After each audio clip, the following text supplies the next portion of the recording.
بسم اللہ الرحمن الرحیم۔ ایک ظالم جادوگر اور حضرت عمر رضی اللہ تعالی عنہ کا واقعہ۔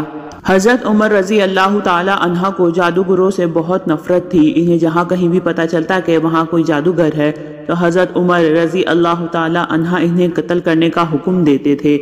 حضرت عمر رضی اللہ تعالی عنہ کے دور میں ایک شخص تھا جو لوگوں کو بتا دیا کرتا تھا کہ تمہارے ہاتھ میں کتنی کنکریاں ہیں۔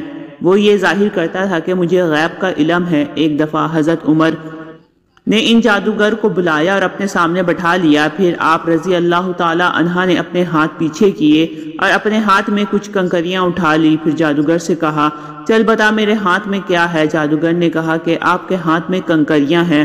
پھر آپ رضی اللہ تعالی عنہ نے فرمایا، بتا کتنی کنکریاں ہیں؟ جادوگر نے کہا 5 کنکریاں ہیں۔ آپ رضی اللہ تعالی عنہ نے پھر اپنا ہاتھ پیچھے کیا اور پھر کچھ کنکریاں اٹھا لی۔ پھر فرمایا، اب بتا میرے ہاتھ میں کیا ہے؟ جادوگر نے کہا، آپ کے ہاتھ میں کنکریاں ہیں۔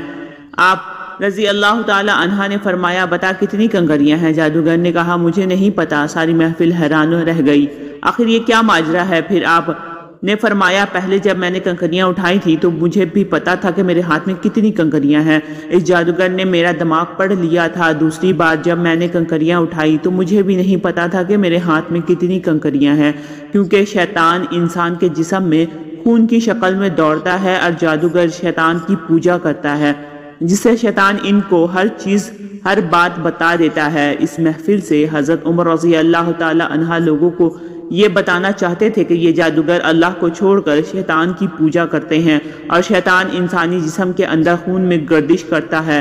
اس سے ہمیں پتہ چلتا ہے کہ جو بات ہمیں پتہ ہوگی وہی ان جادوگروں کو بھی پتہ ہوگی، جو ہمیں نہیں معلوم ہوگی تو ان جادوگروں کو بھی نہیں معلوم ہوگی۔ اللہ تعالی ہم سب کو قلب سلیم عطا فرمائے اور ہر قسم کے جادو ٹونے سے بچا کر قرآن و حدیث پہ چلنے کی توفیق عطا فرمائے، آمین۔ اس طرح کی مزید انفارمیٹیو ویڈیو کے لیے میرے چینل کو لائک اور سبسکرائب کریں۔